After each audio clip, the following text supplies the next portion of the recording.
Welcome, everybody, to Chaps, Many Cultures, episode 173, and part 3 of our series of unpacking behavior. Today, we're going to talk about those who love to care and nurture. Maybe that is like you. Maybe you are one of those people whose personality type is that of a caring, nurturing person. And to find out how this shows up for people in the world, we'll dive into it right now. Stay tuned.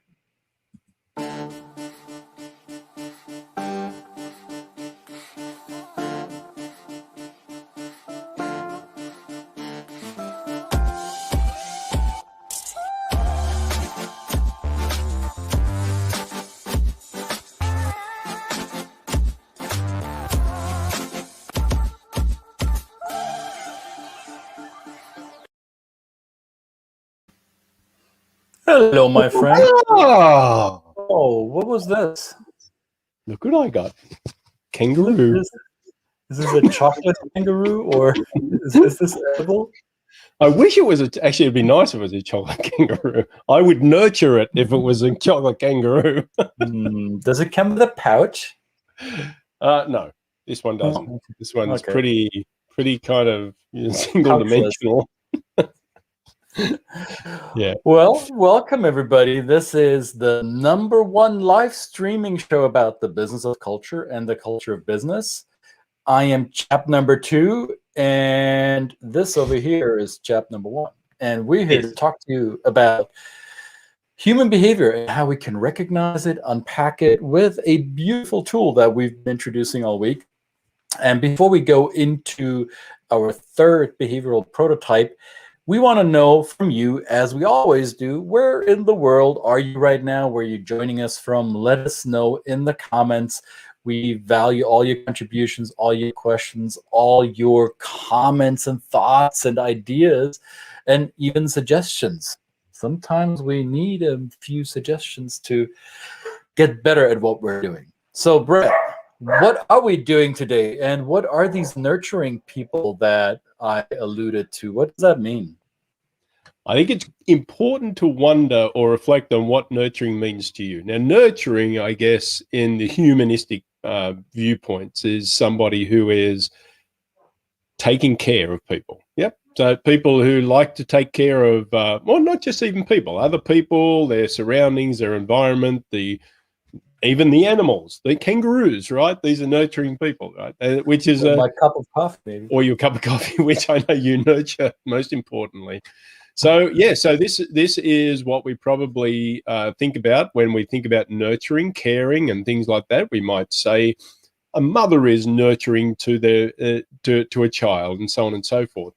However, there's an expanded version of that, of course, and we talk about when. Say an example would be to culture, and we've talked about not tying this too much to culture, but some cultures, the leadership is predetermined or driven by a sense of paternalistic approach to their teams. So taking an interest, a genuine interest in the development and advancement of the people that work for them through the practice of supporting them and being closely connected to the work that they do and things like that. These are often traits you see in some leaders that might tend towards a nurturing type of influence. Right. But many more examples. Yeah. And it doesn't have to be the leaders. It could be your team members. It could be your colleagues. It could be your clients. It could be your suppliers, people that you deal with. It could be your family members. Could be your friends. Could be yourself. Ooh. So when we talk about human behavior, we're not only talking about it in an intercultural sense. We're talking about every person you're interacting with. More you can find out about what are their triggers and what are their tripwires, what gets them to do something, how do they decide a certain way, or how do they lean away from you because you approach them in a way that was not speaking their language, so to say, literally. And the tool we've been presenting all week is called Codebreaker, BANK. The letters are an acronym for the 4 behavioral prototypes that are presented in all of humanity. And today we're going to talk about the letter N, which stands for nurturing. By the way, I think we may have said this on the other 2 episodes this week. This is not necessarily new science. I think in the Western world, this concept of dividing humanity into 4 behavioral prototypes has been around since the ancient Greeks, right? So there's been philosophers before the, I don't know, 2,500 years ago, at least in the Western world. I'm sure that in other cultures around the globe that are even older, there might be similar principles that are even have more history to it. So as I come from the Western world, forgive me if I take a little bit of a Eurocentric approach to this, but if we're looking at the ancient Greeks who already had the 4 temperaments as what they call it, so the 4 prototypes are not necessarily surprising, right? We also talk about the 4 primary colors, which in a way, not coincidentally, are represented in the system that we're showing you, right? On Monday, we had the blueprints, which come with the color blue. On Tuesday, we had action that come with the color red. And today we're talking about the nurturers that come in the color yellow. And this personality profiling system is based on people's values, on what do people really, really like, what's really, really important to them, and how do their value preferences affect and influence their behavior. So let's look at some of the core values that are important to nurturing types. You see them here in the slide. And I forgot to put on a yellow shirt. I don't even have a yellow. Did you have a yellow shirt, Brett? I should have worn one, but I don't think I have. Actually, I do. I have my Australian shirt. Of course, the Australian sporting colours are very, very driven by nurturing. And I just realised gold. I mean, it's a yellow colour. Yeah, there we go. I have plenty of them. So here are the values that will determine behaviors of personalities that are dominant in nurturing. So they value relationships. The connection between people are important to them more so than the tasks. Being authentic, or whatever they perceive as authenticity, is important to them. Growing themselves and others, affecting other people's growth, is important to them. Having a level of significance in life, working together with other teammates, having a level of involvement, being able to contribute to something that's bigger than the individual, following a strong ethical, moral code, living in harmony with each other, and giving back to the community, being not only a taker, but also a giver. Those are values that are important to nurturing types. And one of my friends who has also been a teacher to me, she's her nurturing side is super strong. And she made me aware of something that I didn't always recognize immediately. When I think about nurturing personalities, you might think, oh, these are the woo-woos, the huggers, the flowy dresses, the always very kind and wouldn't start an argument type of people. Yes, that may be the case. And what my friend Mamie told me, she said, don't mistake my sweetness for a weakness. So they might be sweet, nurturing types. However, if you rub a nurturer the wrong way, if you disregard their code of ethics, if you are out of integrity, if you lie, if you go behind their back, if you go behind somebody else's back and they notice it, all of these might be triggers that really rub somebody who's a dominant nurturer the wrong way, and it will definitely influence their decision making.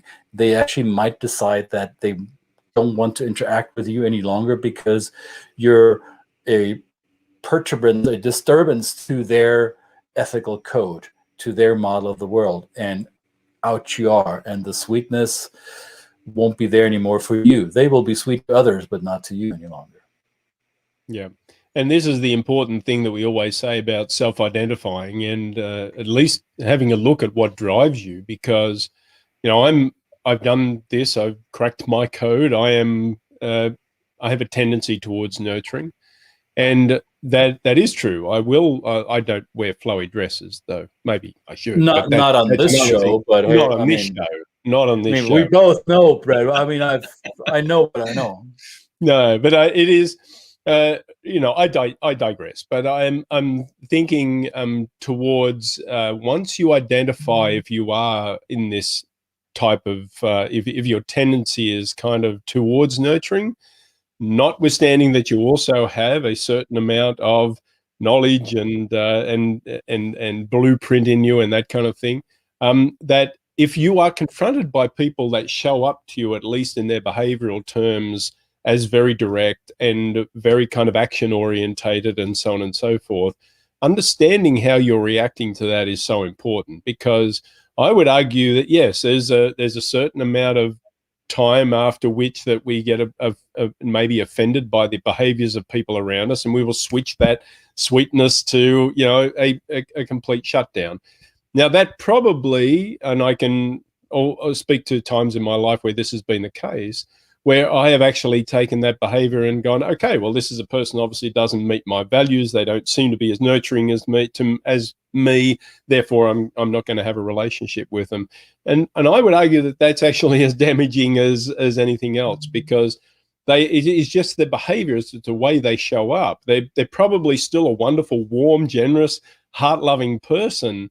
But because that initial reaction, that initial interaction has been something that maybe has offended my values, then probably you would, I've missed out on an opportunity for a relationship or a business opportunity and so on and so forth. So I think these are the part of this tool that I love, is that this ability to really deep reflect on what drives you, and also just to kind of take the personal out of it. Even though it's hard to do as humans, but it is taking the personal out of it.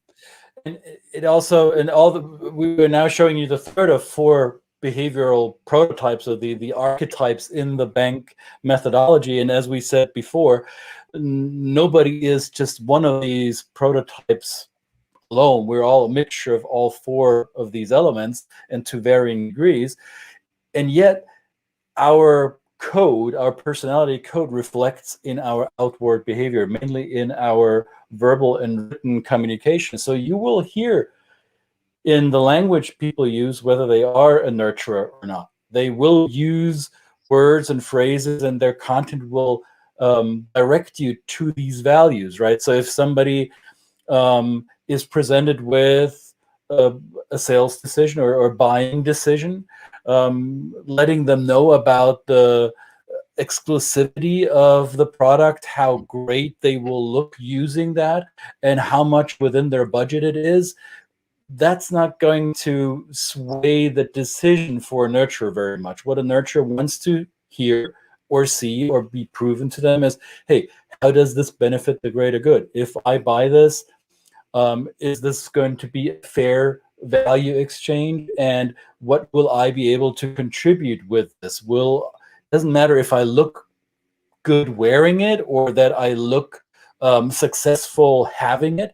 It's about, hey, what sets your product or service apart from competitors who might be viewed as not as altruistic? So if you have something that serves my value system, then I will choose as a nurturer, I will choose your product over maybe another product that might be a bit cheaper or more affordable, but I don't believe that other product serves my values as much as yours does. So in trying to convince or getting a yes from somebody who's a nurturer, play with all the personality types, play to their values. And if you can, if your product, if your offering, if your idea, or if your organization that you're trying to hire for does not represent these values, then maybe that's a question you want to ask yourself. What do we represent? Do we want to attract nurturers? If no, then hey, good luck to you. There's no, I don't want to make you wrong, but we all speak and communicate and act based on our dominant code. So there's 4 of these. So if your dominant code is nurturing and your communication is, let's say, thickly accented around nurturing, you're going to leave out 75% of your audience. And Even worse yet, you're spoon feeding them to your competition because you're not able to adjust your outward behavior to those who behave and communicate in a different way. And I know that's happened to me. I don't know if that's happened to you before, Brett, but I know that I have driven people away with my dominant code. Yeah, well, that's the key, right? So the key point that this has a bottom line effect. So Right. if once I understood that how I come across, you know, it can be frustrating to practice this. I can't say that this was immediately comfortable for me because I tend to write very flowery emails talking about the benefits and the broader spectrum of things that can affect and have a positive effect on people's lives and things like that. Now, of course, that's great for me, and I'm thinking, wow, this person's going to read this, and they're going to go, man, this guy is going to come and save me from making any other mistake as a cultural professional on the planet, right? And of course, I would be wrong because they might first of all, look at the whole body of email, not read the whole thing, and go, what the hell is this? I haven't got time for this. I am somebody who just does not have time, and I have to just give me the facts and give me what I need to do if I'm an action person. So learning that for me was really key. And I think, you know, it's anecdotal for me, but I think I had a much higher rate of success once I started to really basically have 4 versions of emails and literally ready to go as a template. Now, I'm not a template, but I hate templates anyway. I mean, that's that's probably a part of the nurturing in me. I hate templates because I want something to be personal. But for me, it was when I put it in the context of saying, actually, this is personal. If I'm writing to somebody that I can see that their communication style is action orientated, or they just want knowledge, or they want the plan of what they want to do, then I'm actually nurturing them. I'm looking after their interests. I'm speaking directly to the way they want to respond to me. And therefore, you know, this has a bottom line effect. It has an effect as a win-win. I get to work with them. They also get the benefits of working with me, which is, you know, let's not pretend, it's very valuable. Yes, I can attest to that. I'm a living witness to that. It's not bad. It ain't bad. It's not all bad. So whether you choose to have 4, as Brett calls it, templates, or at least baselines by which you compose your messaging, is one way of doing it. Sometimes, and we'll talk about this on Friday in our how to make use of this system in the most beneficial way for you. Sometimes it just helps you to recognize the communicative patterns that you receive from your counterparts or from the world around you. And as you learn how to listen and read for those clues, you will know how to respond. And sometimes as you send out for the first time, not knowing what personality type you're dealing with, it might be a smart idea to use all 4 of them in a balance and wait for the response coming back to see, okay, they responded to this and not to that. But I get ahead of myself, so we'll have a whole episode on this around this on Friday. So let's look at some business triggers that we found when doing business with nurturing types. So these are only a selection of 5, of obviously are more, right? But if you want to make an impression and lead somebody or guide somebody to a decision in your favor or in anyone's favor that is involved in that deal, so you want to look for integrity and goodwill. So you want to extend some trust. You want to make sure that they feel trusted and you are trustworthy. Let them know that you work in an environment that encourages collaboration rather than a superstar show or a one-man show, one-woman show. Let them show that, or let them see that whatever you do, whatever your product, your company is, what your mission is, that there is a purpose behind it. That the purpose, let me get this clear without this line, the purpose is not to make money. Sure, that's what you're in business for. But if you're working towards a purpose, towards a mission, money will be the side effect of you accomplishing that mission. Your purpose isn't making money. Your purpose is solving somebody else's problem. Right? So a nurturer has very fine-tuned antennas to pick up on that. And unless you have a crystal clear purpose, then your nurturing client, your prospect, your potential hire may walk away because they don't feel it. And feeling is probably the most important word. They don't see it or hear it, they don't feel it. And if a nurturer doesn't feel it, then you got to work more or they'll walk away from you. So what else? They want to be able to have personal touch, whether it's through coaching or mentoring. And this is more geared towards a hiring process I see now.